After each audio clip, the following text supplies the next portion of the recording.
Welcome to Talk Cosmos, the show where Sue Rose Minahan and her panel of guests bring you leading-edge astrology conversations through a journey of soul growth patterns connecting astrology's energetic cycles.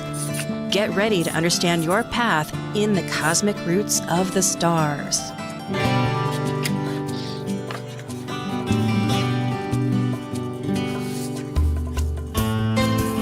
Hi again, I'm Sue Rose Minahan, host of Talk Cosmos, astrological conversations every week with some commentaries during weeks. And you can always find that at Talk Cosmos YouTube channel. But we are a podcast also for those of you that are listening since 2018, April 7th. So we have a wonderful library. And tonight is June 13th. And we have just completed, we've just completed the eclipse on the 10th, that solar eclipse. We're still in the season. We'll talk about that as a subject because our subject today is reforming the new from old. And it's not actually the subject of it, but that is the content, because the second Saturn square Uranus will be in effect exactly tomorrow on the 14th. Now, if you're listening to this later, it's all relevant because these energies are vibrational. And actually that square has been occurring all during the year. The first one was February 17th, and the last one will be on Christmas Eve for those people that celebrate on the 24th of December. In other words, it's 3 times always a significant energy when it happens 3 times. It's once a pow, then a retake, and then another pow. And we're in it all year. So that's what I meant by reforming new from old. It's really Saturn, I will say, is authority and mastery, and the shadow side are fears. It's in Aquarius, and Aquarius is elevated consciousness and community. These expand many more, but essentially that's and so Saturn being in Aquarius is an interesting conundrum because traditionally Saturn ruled, before we could see Uranus, Saturn ruled both only and always both Capricorn and Aquarius. Now since 1781, when Uranus was discovered, that broke the whole system, which is exactly representing what Uranus does. It breaks the system, but it's still a system that we're rebuilding. And so Saturn, in that new breakaway, freedom-oriented sign of Aquarius, we are really doing from the old to the new. And it's like a potpourri of just throwing up the confetti and coming up with a new mural or a puzzle or something. But that's what our conversation is about. And we're looking forward to what was, what is and we're ready now for the cosmic collaboration. Investigating the deeper archetypal questions related to understanding astrological energetic aspects for growth patterns to unify mind, body, spirit, and emotions, this is your Cosmic Collaboration Panel. I'm Sue Rose Minahan, host of Talk Cosmos, an evolutionary astrologer and consultant, plus a certified color energy coach. I explore creative expression as an artist, a musician, and write abundantly, stories to poetry. I love investigating mythology's language, philosophizing eternity, and I'm a perpetual student of life, seeing oneness of body, spirit of people, animals, and nature. I'm Suzie Kerr, Wright, astrologer, certified psychic medium, tarot reader, life coach, and Reiki master. I love to bring what I call cosmic common sense to the world through private sessions as well as all types of media. My work has been published in Chewy.com, Brides Magazine, Good Housekeeping, Cosmopolitan, Elle, Bustle, and more. And I'm a regular guest on Today in Nashville. I've had my own radio shows, and I was the weekly on-air astrologer for WSCA-FM. And I love to teach astrology and psychic development.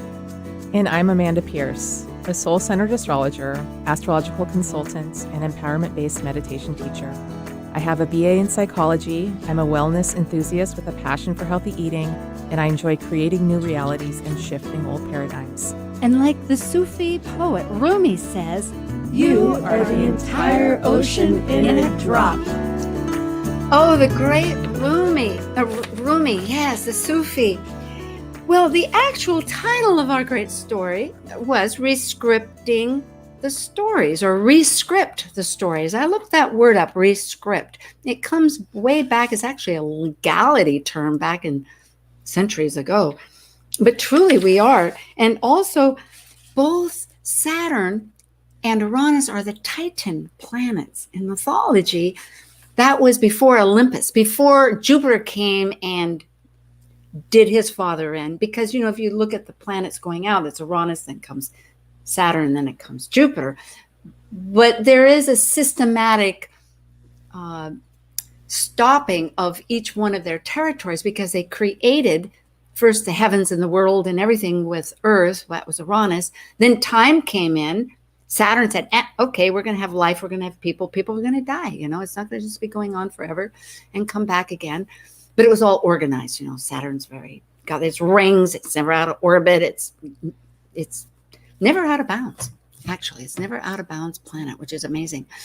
And life is very systematic. In fact, it was a Saturnian mythology that everything had order and it was just great until, hey, Jupiter came along and said, not going to happen, because it wasn't allowing all the birth of the new things. And that's really what Jupiter, when I read about Jupiter, that the advantage here, because Jupiter's a little messy, that god is around in mythology, quite a melodrama going around with all the different nymphs and mortals, but which you could say is a download of that great celestial energy into creativity, because it's really where we have free will.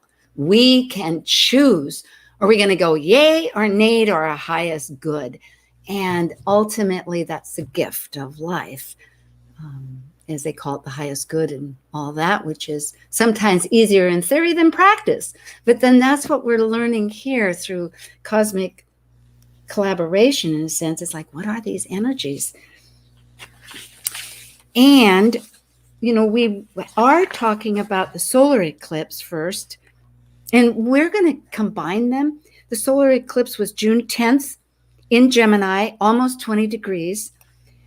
Mercury, of course, rules that and is retrograde right now. And the Saturn square Uranus is tomorrow, as I had said, June 14th. And it's at 13 degrees Gemini, also ruled by Mercury, which is retrograde. And it's a second square. So we know that there's pairings, planetary pairings that are really potent.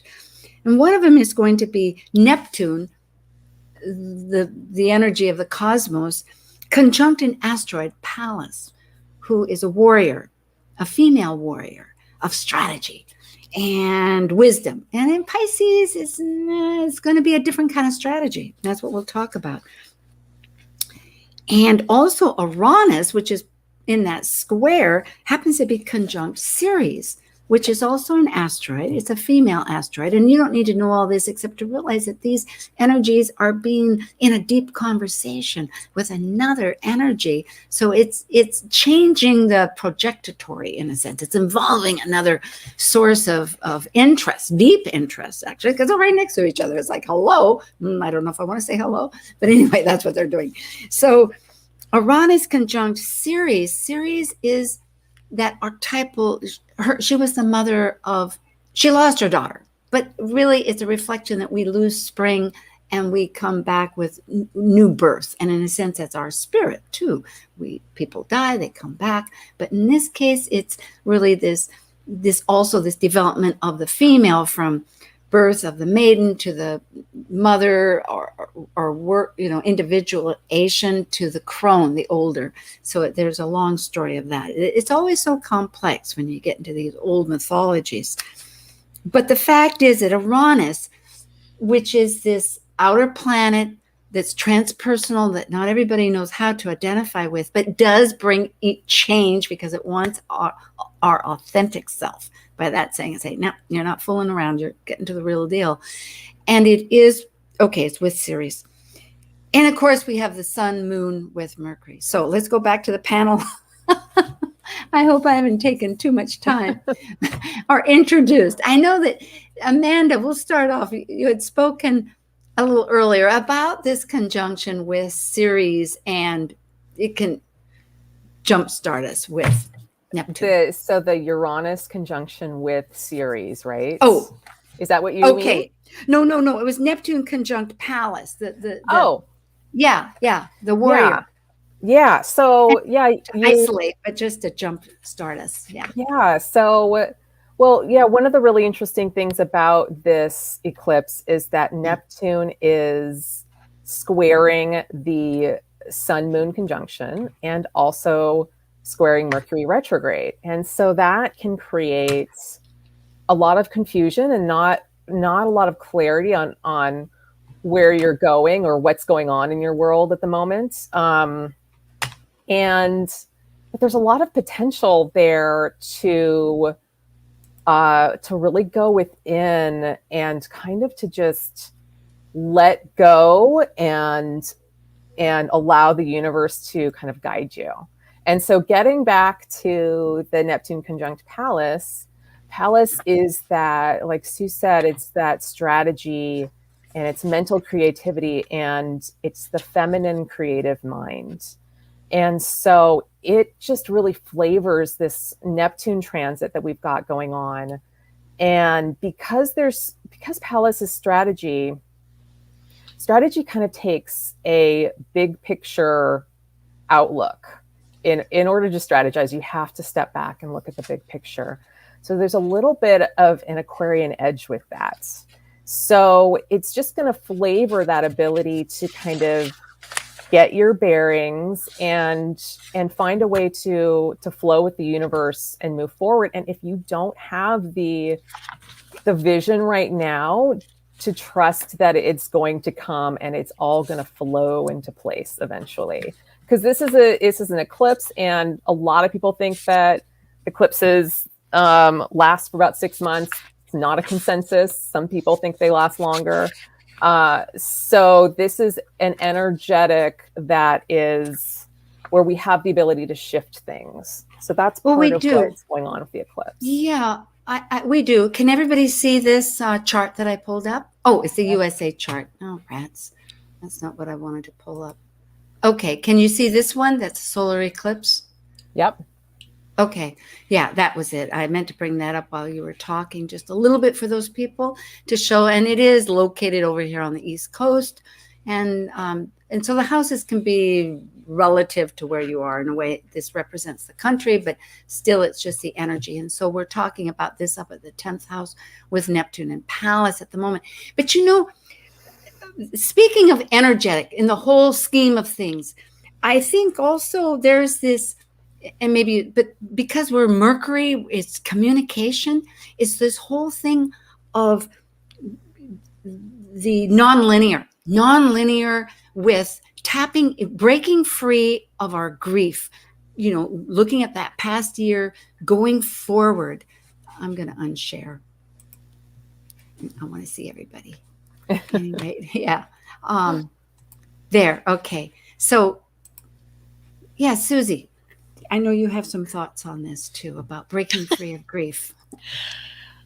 Yeah.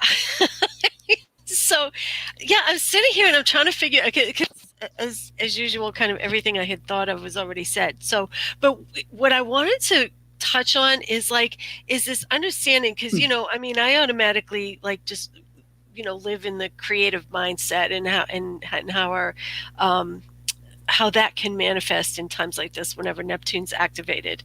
And so one of the things that was standing out for me about this combination, about this square, is the word wisdom kept jumping out for me. You're using our inner wisdom to know what the next step is to be, but also, it's an interesting myth, and I don't know, I've only read a little bit about it, but from what I understand, it's a time to sit back and look for the opportunity to make your next move without becoming too passive or too passive aggressive, verbally, kind of manipulating and that sort of thing. We need to watch out for those sort of things. But just kind of stepping back and looking for where that next move can be in your life, if it's not super clear, because it's probably not very clear right now, and it's kind of like tapping into a higher source to figure it out, rather than just like, oh, this is happening, so I have to do this, or this needs to happen now, whether or not it works. It's really just waiting and getting a sense of like, okay, if something isn't happening in my life in this moment, it's not supposed to be. What can I do to position myself to understand what the next move is going to be, I love that.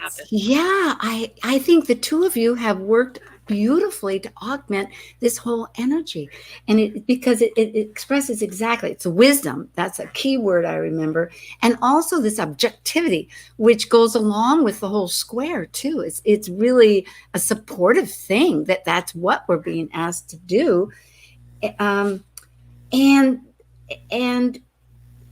so I have a chart example of a Pallas Neptune conjunction, if we want to look at that at all.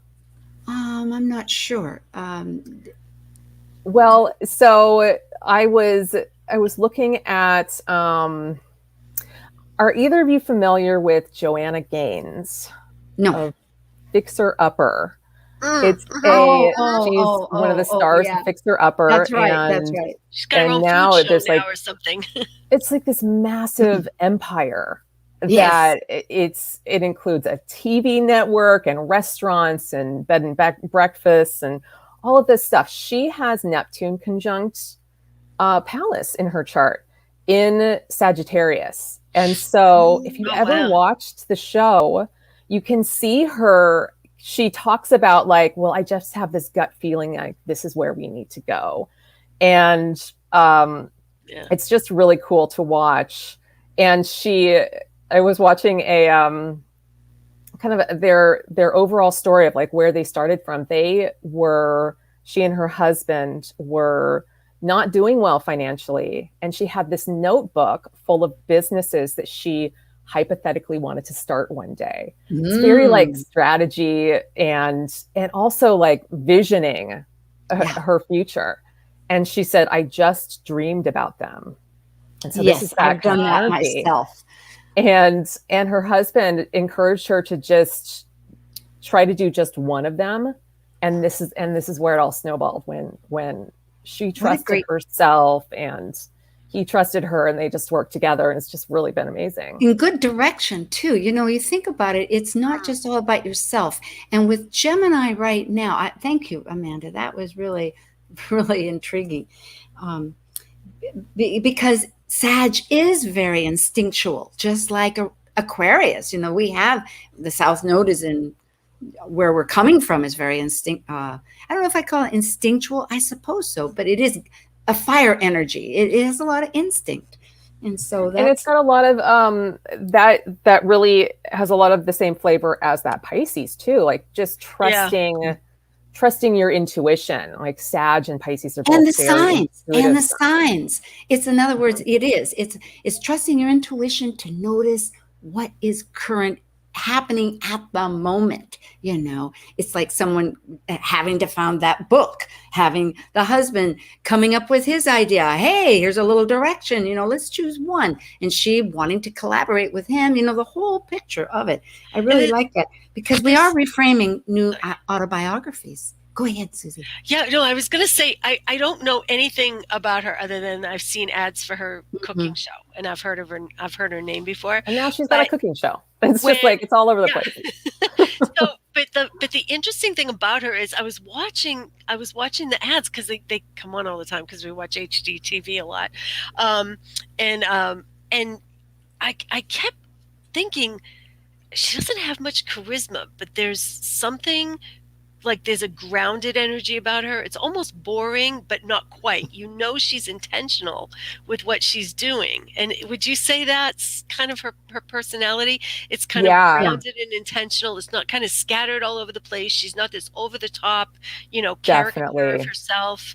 Calculated, a bit calculated. Yeah. Because Yeah. I've seen her on the show, the big show, and it's intriguing and all that. Must say, I don't like all of her ideas about how she's going to do a house. Nah, not for me. All those stripes in the bathroom. She has her own vision. Forget it. Yeah, not she's mine. got her vision, and she actually has said that sometimes she knows that she can come across robotic.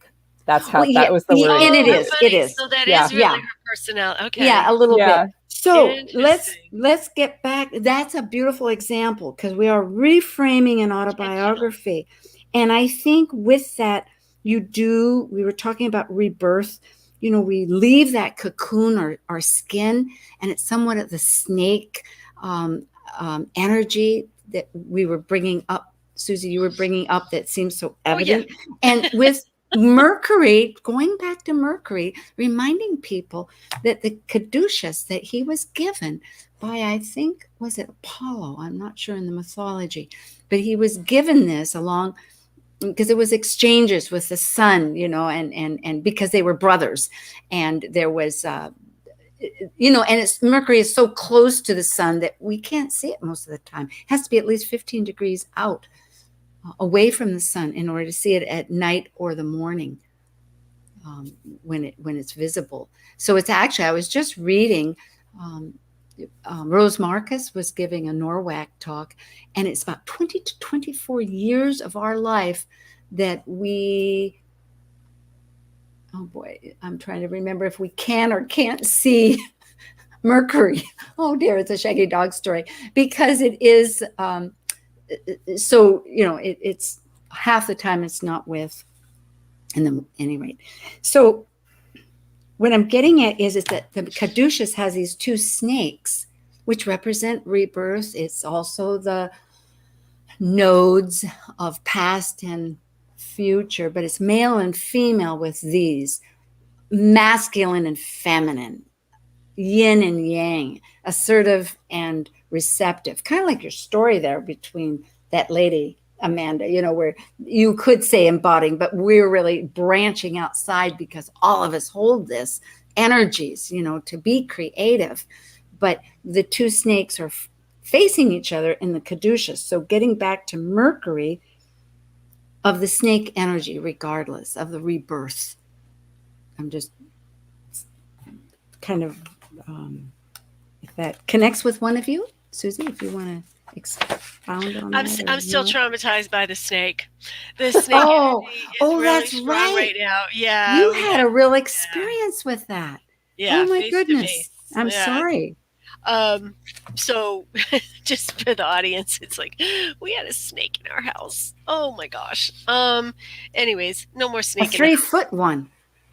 Yeah, it was not good. But the interesting thing is there had been, and there still continues to be, I find this really interesting. And I was around a whole group of pagans this weekend for an event called the Pagan Unity Festival. I did 2 mediumship group readings there, and it was really fun. And I was kind of asking around, and if people were if they were getting kind of the messages from snake energy lately, what they call snake medicine, I guess.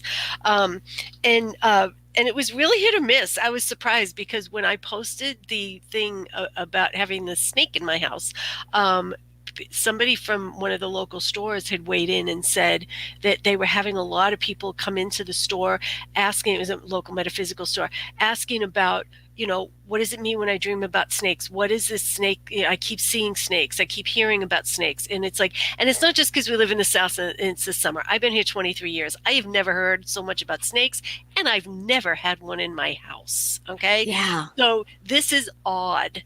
And he was saying that it seems there's some kind of energy of that coming up. And And so, as I was asking people this weekend, some people were like, "Oh yeah, yeah, I don't understand what's going on with that," and but I couldn't get like a consensus. I expected everybody to be like, "Oh, this snake thing," but the snake energy, of course, is about shedding our skin and releasing the old so that we can continue on in new form. It's not about Yes. dying. It's about continuing on Releasing. with like a clean slate, Yeah, releasing. and mhm.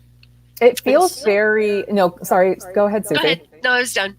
Well, I just like what you're saying, how it just feels like it fits in with the eclipse so well. Like, this is a period where we can shift out of old patterns, and like if we're on a hamster wheel, the hamster wheel stops and we can get off of it. And it also feels like it applies to the Saturn-Uranus square as well. Like there's like a breaking free that we're trying to do, and trying to shed some of that old skin that's been holding us back and not allowing us to kind of move into a greater inner authority with ourselves. That's what I'm feeling yes, like and with the before we Saturn-Uranus break square. away, I want to add a little bit to tie in some of this energy, because we brought up about Pallas the warrior, the wisdom keeper, really, that came, and some of the traits are, of course, in Pisces is compassion. But part of like, what is this new story, this autobiography that really is being messaged, which drawing from both of what you've said, and also to add, to remember that we are healers, all people, and light workers, using the dualities in a unified, these two forms of the caduceus, and that we're creative poets. Our language can be, in other words, to bridge inside, as we had said before, this inner light with using the internal to recognize, to withdraw from just listening totally to the conditioned external, because there we are, this light worker, and with using our own psychic ability that's natural to each one of us for the highest good. Okay, and that means in service to ourselves and others, and a creative element. Okay, this is Cosmic Collaboration, June 13th. And we are with Suzie Kerr Wright of Nashville, Tennessee, and Amanda Pierce of Seattle, Washington. And we will be returning as we continue rescripting the stories with these wonderful, the eclipse and the square. See you.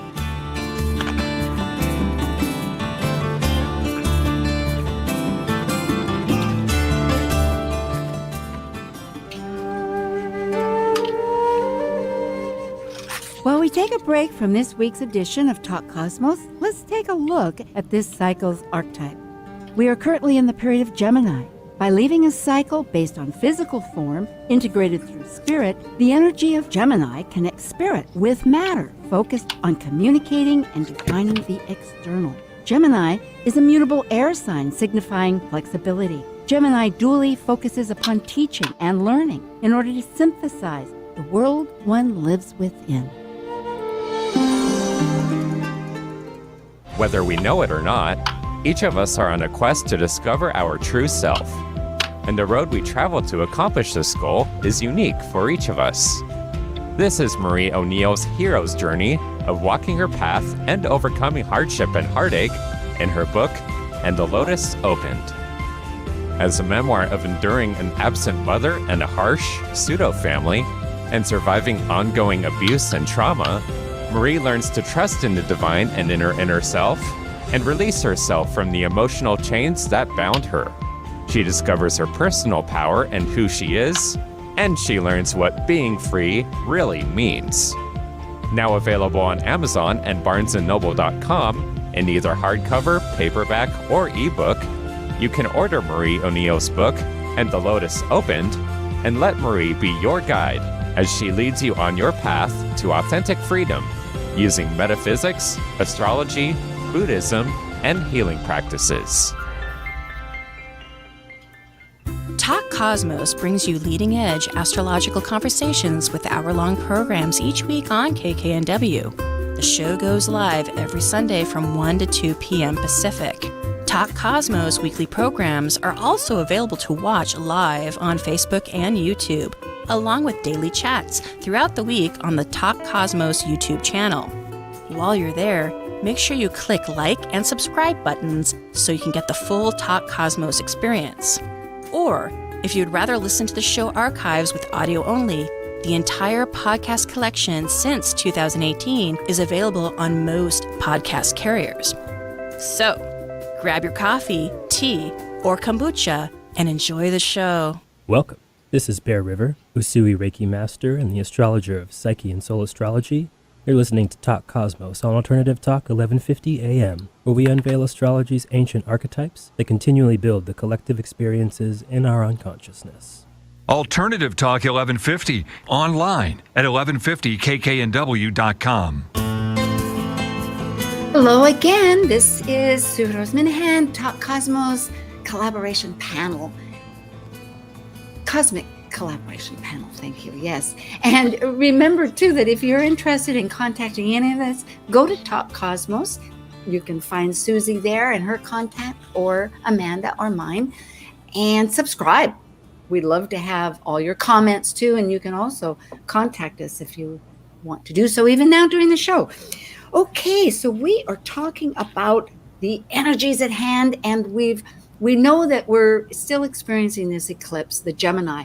And Gemini and Mercury is really the master of ceremonies here, you might say, in its ability to shift things, communicate, and bring attention to us trying to bring the duality into focus with, as we were mentioning about the caduceus of the receptive and the assertive energies that we see, the duality of light and dark, the whole process of existence. So what we're feeling very intensely, I think, among the three of us, and I imagine the world, is this second square that's exacting at 13 degrees Gemini between Saturn and Uranus, the Titans that we mentioned, where we're really trying to break bonds for this new life and create, what does that mean on a whole new scale? As we had said, it's bringing in that interior part of us that can collaborate with the world and rescript the stories, make our new panel. I mean, I'm talking poetically, but we're talking Pisces too here. Jupiter's in Pisces, Neptune's in Pisces. What did we just talk about? Pallas is in Pisces. Well, there's other energies here, but the point is that we can begin to accept the fact that analogies and poetry can be part of our birthright. So, with that said, hello, Suzie and Amanda. Yeah, Hello, Sue. Yeah. You know, we do know that this North Node is conjunct the USA Uranus. Shall I bring that up and wherever it takes the conversation? Because we hadn't talked about Ceres conjunct Uranus with this grief that we're trying to reclaim, unless somebody had an idea that they wanted to bring forward. Well, I do want to say that, so you mentioned that this is the second square for the Saturn-Uranus conjunction. And I know the three of us were talking ahead of time, like, we're feeling it. And to me, it just feels really edgy. It's really edgy energy. And there's something special about this second square in that it's happening, right on the heels of an eclipse. And it's also happening with that Ceres conjunct Uranus. And we talked last month about the Ceres being in co-presence with Uranus. And Ceres moved into Taurus on May 8th. And so we've been kind of feeling that, and it's been perfecting. And I think it was the 11th, June 11th, that it actually perfected. So a day after the eclipse. And there's just Ceres can have a lot of attachment issues. So areas where we get too attached to things, or areas where we have deep loss and grief surrounding that. So all of that is, we're trying to break free from that, or the It's universe. happening tomorrow on the 14th. Tomorrow, thank you. Yeah, okay. Thank you. Otherwise, perfect. Yeah, and so the universe is providing us opportunity to break free from that attachment, and to reclaim ourselves, that part of us that's been lost. So that's the Ceres conjunct Uranus part, but then you add in Saturn as well, and Ceres is now flavoring the Uranus energy. So in addition to, with Saturn conjunct Uranus, in addition to breaking free from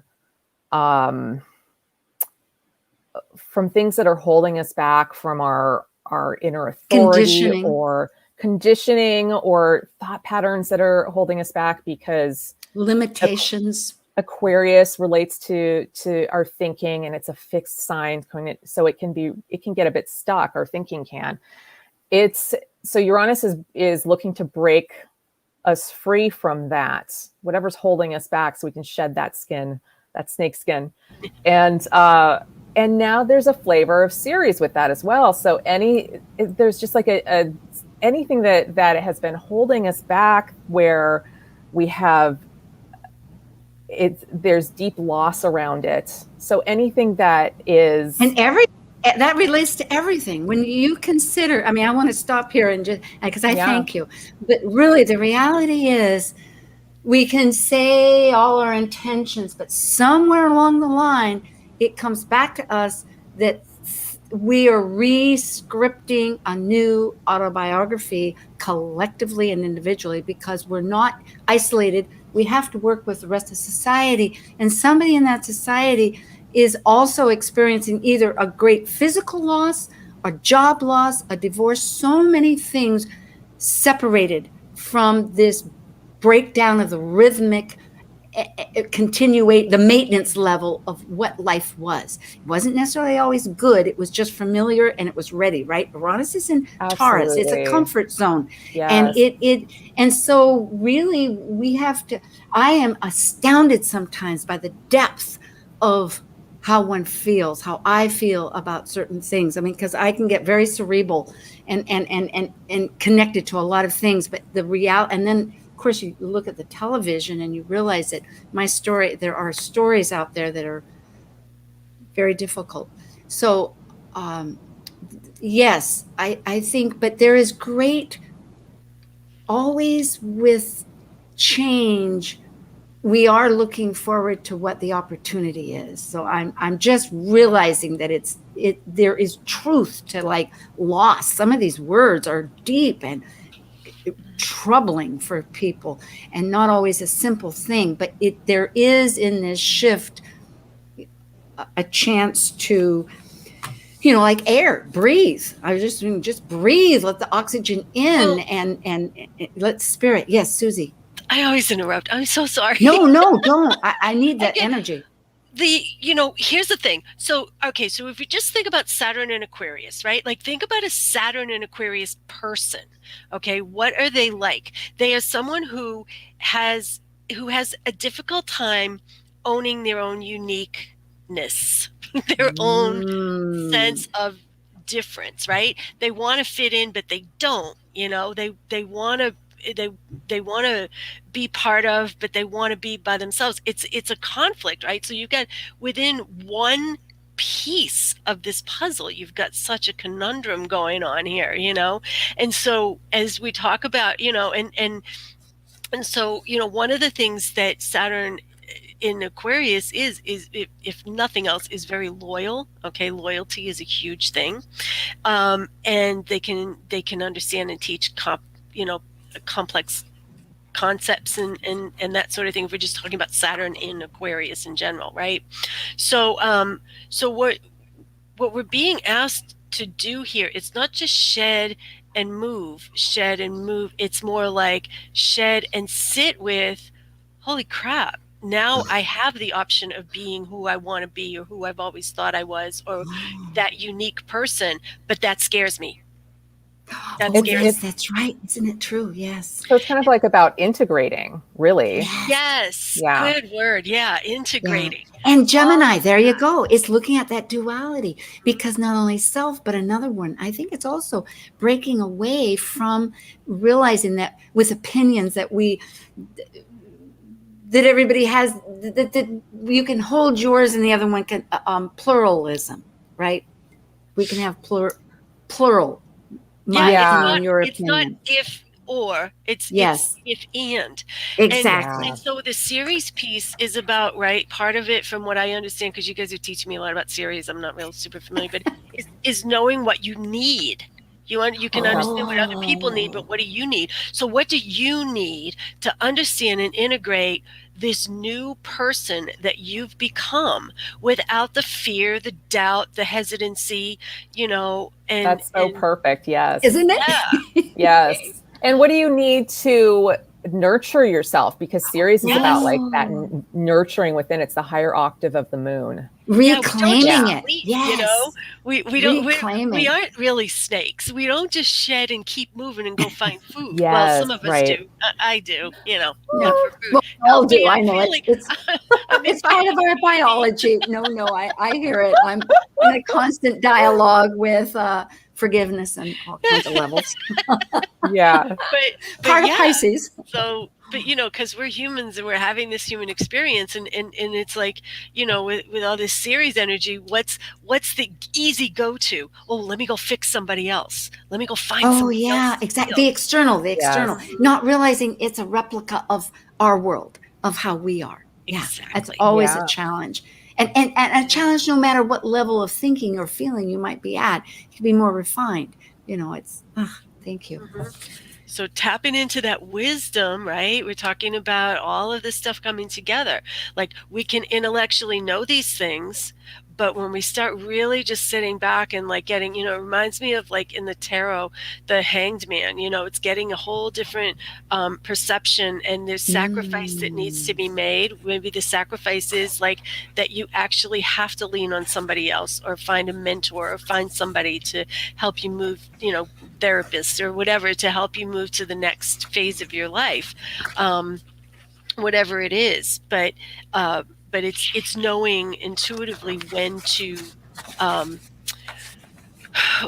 feel and lean. I've been using the word a lot with clients lately, is lean into these things, because this isn't. That's good, if I might say, because I was just noticing, remembering that we're talking about another earth energy here, the fixed signs, but Taurus is the senses. It's the second sign.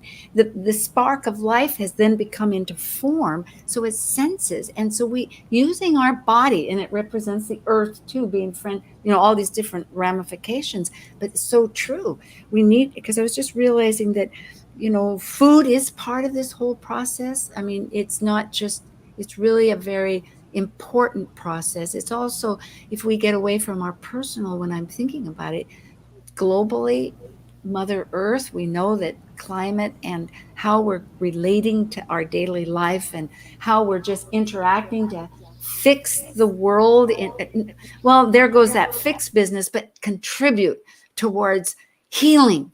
Being that healer with the world is part of this strong energy, really. Yeah, and with Uranus in Taurus, how I've been seeing it since Uranus moved into Taurus is one of the aspects is around trauma locked within the body, like the body memory of trauma, and finding ways to kind of break free from that, whether that's doing somatic breath work or something to help move it through the body. And I think that's something that I have been noticing with this Saturn Uranus square is body issues or body sensory issues coming up with the square. And so feeling things in the body that are coming up to be released. And with series there too, it's like, What was that? No, I was gonna say it seems to be manifesting outward too. I mean, it's like Yeah. I actually saw an article where they were talking about like Prince Harry doing EFT on himself. Oh, good. And it's like, And Amazing. explain wow. what that is to people, because I do EFT too. It has to do with the tapping, right? Go ahead. Yeah, no, it was just something I noticed because we were talking about like the physical body and the emotional reactions, and it's like, and I keep hearing, and just in my Yes. world, I keep hearing more about EFT, and it's emotional freedom technique, I think it's called, where Yeah. you tap to release the cellular memory of And you're tapping your meridian lines. So it's like the same idea of acupuncture, acupressure, but you're tapping them so that you can break the pattern, the emotional patterns that are running through your meridians. And the meridians are that's such an Aquarius energy. It's very Uranian. So it really fits in with that. I love it. Yeah, this stuff manifests outside all the time. I mean, I know, watching the news today is a sensitive topic, but just, things that just come into your consciousness through, your social media or whatever, like you'll see repeated patterns of things that play out that are astrologically, you can connect them directly to the astrology of what's going on, and Well, just like it's surprising how literal it can be. Well, can you see this what I'm sharing right here? Yes. Yeah. Okay. And you can just see the one, nothing behind it, just the one chart.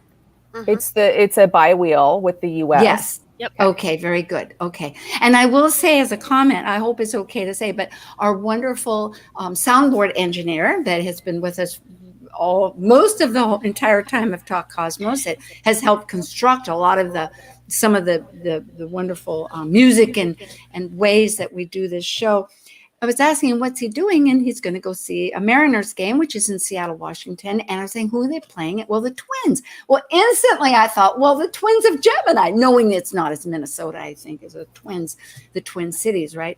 But still, you're talking, I was thinking how, of course, I see everything through the lens of astrology, but still, like you're saying, on television, there are again and again the themes, these archetypal themes that come into our lives that is a reflection of this energy on all kinds of levels. It is amazing, but on a deeper ways too, however you want to look at it. Oh, so I was, if we can see this chart, okay, it's a USA chart and it's a second square. Everybody sees that? Yes. Okay, thanks. And of course we know the podcast folk can, but I'm drawing it in because it seemed like in the conversation when you were saying that we're seeing things, I wanted to show how it's relating to our natal chart. Here above the horizon in the 7th house of the other person, the natal Mars of action, which we all have, is in the sign of Gemini, the twins, at 21 degrees. And the eclipse itself was exactly on this. It was 20 degrees. And now with this Saturn square, it's at 18. It's still close. And interestingly, so I wanted to bring out that factor that we are being communicated at large. These energies are really, for this entire nation, an effective influence. I'm going to swap it because this will show that how the chart itself of the moment, which is this square that is the second one, is affecting where in the planetary parts of our nation. And we might say that this Neptunian, our natal Neptune, which is also in an opposition, meaning, I think someone was saying, I think it was Suzie, you were saying that which goes along with our theme today, we're rewriting the American dream. We're not really to get rid of what was the best of it, but I think to bring out the best of it, to make it appropriate for everybody. See, that's the thing with the Saturn square. I see a lot of posts, blogs and things about like we got to throw it all away and get rid. No, Saturn says there's validity. It's like don't throw the baby out with the bathwater. Sorry for the really metaphor, but that's the only one that comes to mind. It's true. There is structure that exists for a reason, and it is important, and it's foundational, and it's fundamental. But building on that. And so that's the key. And in your own life, you don't necessarily have to, again, I always go to career stuff. I don't know why, I just do. But you Sure. don't have to quit your job. Maybe you just need to move to a different department. Maybe you Excellent. just go for that promotion. No, that's very relative, don't have because to throw away 30 people years these in a days, company. there's a lot of, as we're opening up back with people having the shots and that businesses are bringing people back. And so there is a lot of, this is very pertinent, very appropriate. How are people going to relate to their jobs? And I'm noticing here on this chart, which I hadn't realized before, but Saturn, which you're bringing up, which is, the authority, the mastery, the structure, and also the fears that we've been talking about in its relationship to its square to Uranus up here. So it's a fifth house for the moment of this on the East Coast, and maybe it's from here in Kailua. Well, at any rate, the point is that it's square to but the point is it's opposite the moon, and it's in a T-square, meaning we are looking at how are we going to manifest ourselves, and how are we going to be authentic to break away with our values and our thoughts. And this is really the energy happening. And we could say that Mars that has now gone into Leo, so now we're away from the emotional structure.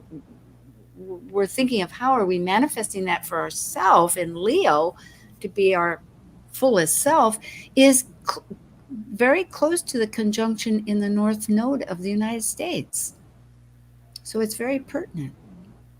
I love the moon there with the opposing the Saturn and square Uranus. I mean, it makes it this is a very personal thing. Personal, yeah. Yeah. And I in mean, fact, this is like, how do we, what's going to be the most emotionally soothing to me and also creative? Like, how do I step into that, my own creativity? Oh, I love it. Yes, because there is innovation. And I will say, go ahead, Suzie, but I wanted to bring up that there's a dual signature here with so many of these energies. And one of them is Uranus, because the Uranus in the USA chart is conjunct the North Node of that we're in Gemini right now. So yeah, go ahead. No, I was just going to say too, with the series connection, I mean, that's about, again, there's a big push for people to grow their own food now, and to and taking care of yourself, learning how to be more self-sufficient, in like really, like, I mean, let's overuse the word, but in creative ways like we would just never think of. I think a lot of people that never would have thought they could provide for themselves like that are really stepping into that and figuring that out, that I don't have to depend, I can grow my own food. I mean, I can take care of myself. This eclipse might be catapulting that forward for a lot of people, especially with the Pallas conjunct Neptune, like that creative mentality and big picture strategy, and kind of just allowing the wisdom to like come through you, like just allowing it. And it's like, still conjunct. Go ahead. Yeah, not like not restricting yourself from it, just allowing it to really flow into you. Yeah, and the flow is a good word. It goes back because we are leaving some of the structures that we have been very familiar with. Back in December on the 21st, the great conjunction that happens every 20 years between Jupiter of our philosophies and vision that met up with Saturn of our root of structures, went into air signs away from Earth for 200 years. They call the grand conjunction, meaning this is a whole, these squares, I keep going back to it to remind ourselves, is very useful to kind of incrementally reboot a new method. But all this flow business is like, it's new, a new system. Yeah. Yeah, we got to have squares. They're like, they help us move forward. And we can't rewrite our past, but we can certainly write a new future. So based on the past. And we can step off that hamster wheel. Oh my gosh, something better. Oh, been such fun. I hear the music, meaning that we have about a minute left. And I'll just bring up that next week on the 20th is going to be the solstice, and the Moonbeam team will be back. And so do subscribe, folks. And thank you so much. And thank you to the Cosmic Collaboration panel. Yes, Suzie, Kerr, Wright, and Amanda Pierce, and myself, Lovely Sue Rose being here Minahan. with you all. Yeah, it is so super. You can say Appreciate something, you Susie. guys. Yeah. See you next Okay. month. All right, take care. Goodie. Bye. Thank you for joining us on Talk Cosmos, the show where Sue Rose Minahan and her panel of guests connect soul growth patterns with the energetic cycles of astrology. Be sure to tune in next Sunday at 1 p.m. Pacific Time to continue your journey through the roots of the cosmic pathway.